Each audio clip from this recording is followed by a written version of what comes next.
Pero sabi ko nga, yung advantage talaga boss is on spot, pwede magawa yung sakyan agad-agad. Okay.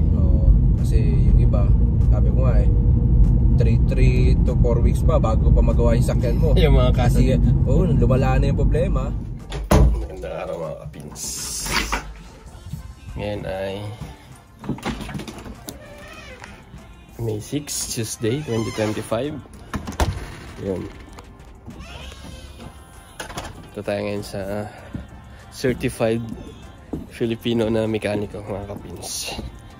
Yan, pagawa natin yung gulong, tire change and oil change mga kapins. Yan. May ulit mga kapins.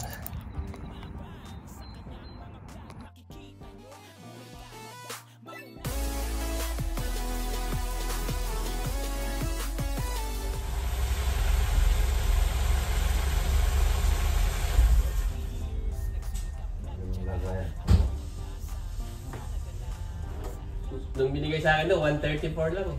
Yeah, 182. Kami lang isang kwenta agad yung nag-aakit. Isang taon? 50? 2 years naman lang. 2 years mo na nagamit? 2 years, 3 months. Ay, mababa pa. 50k lang. Hindi po kayo nagala yan. Hindi. Sa ano, nagala ko na ito sa ano eh. Pinakamalayo, PEI, saka ano, New Brunswick. Nagpasa ng safety. Anong pinuntahan sa PEI? Nung nagpa-passport yung mga bata, nagparin nyo. Kasi dito ano eh, na-close na kaagad dito sa Halifax nun eh. Di ba yung ano, yung Philippine Embassy ng Ottawa, pumunta rito. Nung last time lang, pumunta sila. Nung kahapon. Hindi, Sabado-Linggo yun. Every year kasi, pagka may expire passport mo, pwede kang magparin nyo doon. So Halifax, New Brunswick, saka PEI sila. Every year yan. So ngayon, nung Sabado, dito sa Halifax. Nakapunta PEI. Ano mo lang, kumbaga i-check mo lang yung ano nila, Facebook nila, si Philippine Embassy.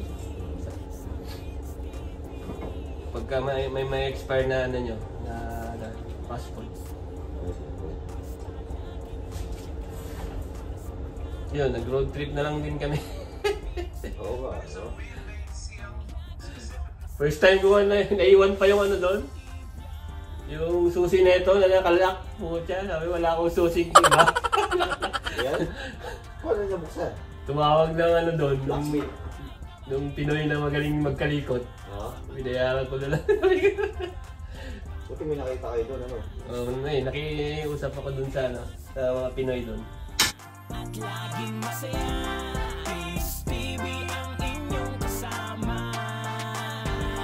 Kahit na mahirap, para sa pangarap, Buhay Canada ay ipapakita niya sa Peace TV.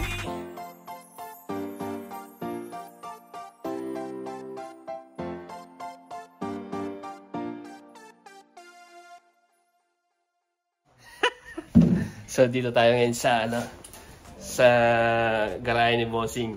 Ay, grabe. Yan.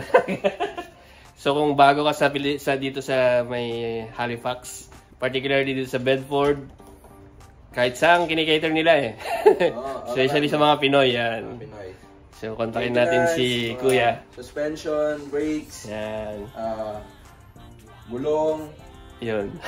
windshield. So halimbawa pagka may bibili ng kotse, tapos pwede kang i-hire para i-check nyo yung kotse, no? Pwede rin boss, pwede nyo kami samahan. Yun. Pag-check yung sakyan. So bali, mga ano lang. Nagbebenta rin kami yung kotse dito boss, si Gandamano. Meron doon sa harapan. Si Gandamano binibenta namin dito. Kaya ano. Ganda ng kotse. Pakita na natin. So ito, mga kapins. Yan. So ito, Ford Escape na 2017. Yeah. Binibenta nila ng murang-mura lang. PM nyo si Kuya. Punta lang dito. Pero pag Pinoy may discount, syempre.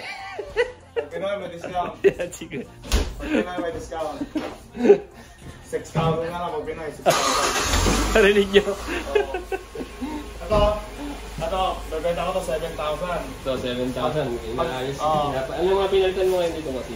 Ayan, brake rotors lang. Ang papalitan ko doon. Okay pa naman yung brake. Anong model to? Chrysler 200 2015. 2015? Magkano? Nabenta ko na lang 5,000 pag Pinoy. Oh, 5,000 daw pag Pinoy.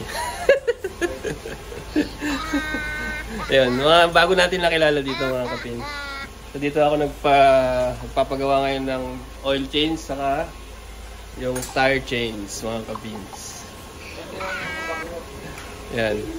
Kung gusto nyo yung message, ilalagay ko dito screenshot natin yung kanilang Facebook. Mamaya ulit. Pag bibigay ng service, yun nga, available talaga siya Monday to Sunday. Yung mga rocket panel. So kahit gabi pala pwede kang kontakin nila? Oo, totoo lang, kahit madaling araw gumagawa pa rin kami. Basta may yung ready yung parts sila, ginagawa namin yung sakyan. So kung kahit anong klaseng sira ng sakyan nila. Test start ko nga ulit ito, boss, ikot ko ulit. Sige. So pakaramdam mo nga lang. Kaya dito sa garahe namin, actually nagsimula talaga kami sana, boss, eh. Sa mga ibang lahi. Papahinga ko lang, boss, yung lagot ako ulit bago ko umalis. Hindi ako wala masyadong smooth yung daan, eh. Hindi ko matama sa mga patol, eh. Advantage yun nga, boss. Pag nagbebenta naman mo yung sakyan, kasi siguro namin na maayos yung sakyan unit. Kasi meron akong subscriber sa sa may malapit sa Kent Beach. Sabi niya, baka may kilala kang mekaniko.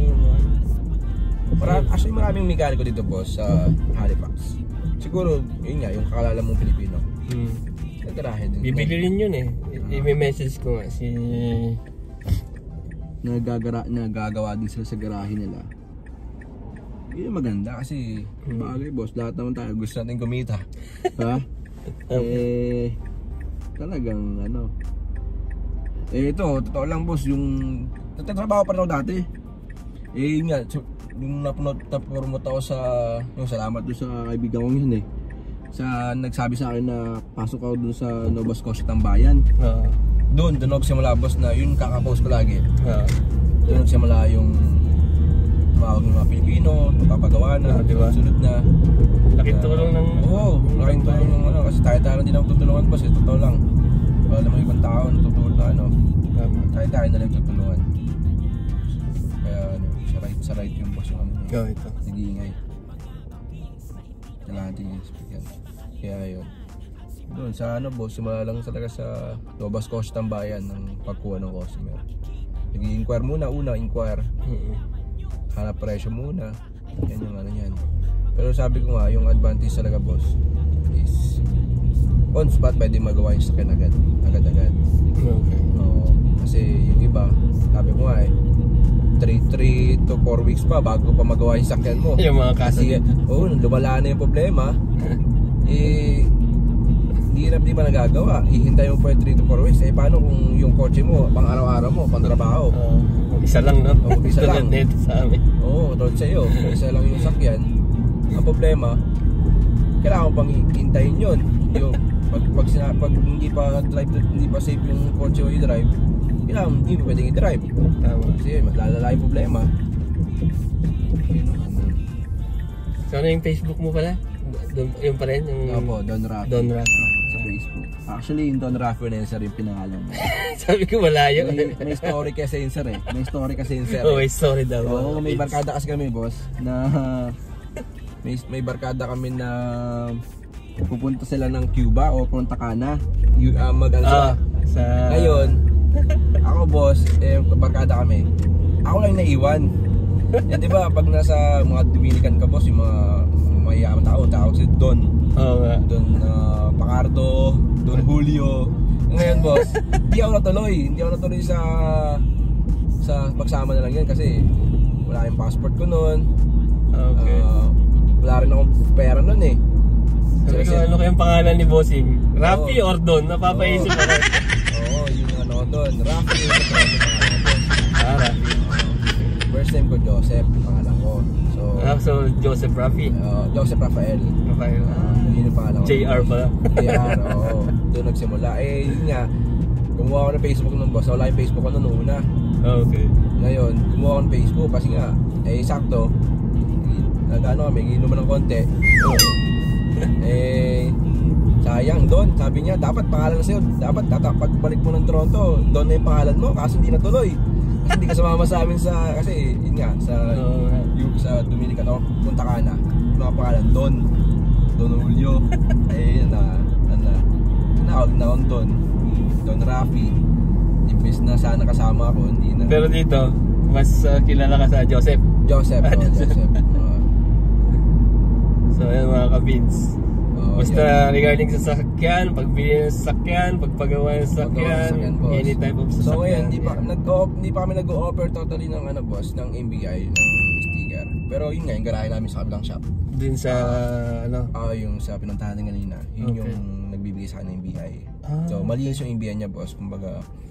Kasi dito, pag nagpa-inspect ka talagang dapat lisensya boss yung lisensyado yung shop na gagawa ng MBI. First time mo magpa-MBI nun sa may saan ba to? Coast Tire. Sa may Dartmouth. Pero ang ginawa ko nun, napagawa ko muna yung mga gulong, ilaw, ganun, lahat ng chine-check doon, yung may checklist. Pina-check ko muna sa una kong nakilala ng mekaniko doon sa amin malapit. Puti. Ngayon. Basta nagsimula ako boss sa Toronto. Pag natatama lang siya sa pothole boss, doon siya nag-iingay. Yung suspension. Yeah. Kasi pag wala naman Ito natin. Toronto ako nagsimula na mag-mekaniko boss. Actually, ilang years ka ng mekaniko boss? Wala. Hindi ko boss. Hindi ko masasabing yung taon na yun, nag-mekaniko na ako kasi focus pa talaga nun. Detailing boss dinala ako sa detailing. Muna ako, linis ang kotse. Habang nakitaan nila siguro ng potential boss, mag-mekaniko. Diretso na. Boss, napukpok nila ako sa pag-mekaniko. So parang blessing in disguise lang yung pag-mekaniko. Kumbaga, blessing lang din ako sa nakasama ko boss yung sa ibang shop. Kasi, kumbaga, lahat pinukpok nila ako sa pagsasakyan ng paggawa ng sakyan boss Dahil yun nga, dito. Maraming gustong matuto ng mekaniko pero swerte ko lang siguro ng boss na ako lang nabigyan ng opportunity matuto ng sakyan. Talagang boss, yung mga Ilocano ko kasama yung boss Ilocano rin na. Ilocano, boss, amo ko dati Ilocano. Okay. Pinukpok niya talaga ako sa trabaho boss ng pagiging mekaniko. Yun nga, right boss, yung tama niya. Pinukpok niya ako sa pagiging mekaniko boss. Habang siguro sa boss, talagang nakapagod din. Papasaway ka muna. Pero bandang huli boss, benefits pa rin. Diba? Kasi dati boss, wala akong hindi ko pinapanggihan pagiging mekaniko kasi physical trabaho tsaka madumi trabaho yan Pero yun nga, nag-benefits ito boss. Pero dito sa Canada, pag the more na madumi trabaho, mas malaki sahod. Yan yung sikreto dito, di ba? Dahil ko pa yung nasa office Maraming bayarin boss, maraming utang. Yun nga lang sa Canada puro utang naghahabol. Pero halimbawa may chance kang bumili ng brand new na car, para alam din ng mga viewers natin. Brand new boss? Ano yung pwede mong i-recommend? For example, family or single? Pag family boss naman, kung ang plano mo SUV talaga, ba? Or SUV sa akin or boss. sedan? Kung ang unang-una boss, tarong natin yung budget muna. Okay. Sapat, for example, stable ang trabaho. Stable ang trabaho. Pag may stable budget. ang trabaho boss, budget. Sa akin boss, Toyota. Toyota pa. Toyota Highlander, Toyota 4Runner. Yun, Aveo. Yan, mga Aveo boss, mga Toyota yan. So aside from Toyota, ano yung number 2 na? CRV na? Oo, mga CRV. Pero yan kasi boss, yung Toyota RAV4 na yan, tsaka yung mga Toyota Highlander, 4Runner. Nauso kasi sa Toronto yung boss nakawan ng ganyan sakyan Oo nga. Nauso yan sa Toronto. Pero dito naman sa lugar natin dito boss, wala namang nangyaring ganon. Sa awan Diyos, okay naman. Yan yung mga recommended ko na boss na. Pero kung halimbawa, second hand car. Second hand car boss, unang-una, huwag nating i-expect na brand new. Siyempre. Ang sakyan, ang segunda mano. May konting ayusin. Pero kung sa budget naman boss, kung papasok sa budget mo, mga 3,000 to 4,000, Honda Civic ka, o kaya Mazda, Nissan, Nissan Altima boss. Kasi Altima? minsan kasi yung Sentra, CVT kasi yun boss eh. Oh, Kasi tama niyan. CVT. Transmission. Okay. Hindi siya nagpapasok ng gear, hindi siya nag-accelerate. Boss, ikaw ang problema niyan boss. Saling nagawa namin sa bahay. Nakatatlong unit kami ng Sentra, puro transmission ang problema niya boss. Yung iba ginagawa Kaya nila. yung mga Nissan Rogue, Nissan Rogue, same lang din. pasok din yan boss, pang daily, pang family car. Hyundai Elantra. Yan boss, yung mga pag gusto na naman nila, tatlo lang sa family nila. Hyundai Elantra. Sa amin kasi 5 kami, so kailangan 7 seater. 7 seaters, Mazda na CX-5 boss. CX-5. 7 na ba yun? 7 5 seater? ata yun boss, hindi ko pa. CX-90. Oo. Ay, may lang. Mga Mazda CX-5 boss, pasok yan sa family car. Toyota Highlander. Tapos na.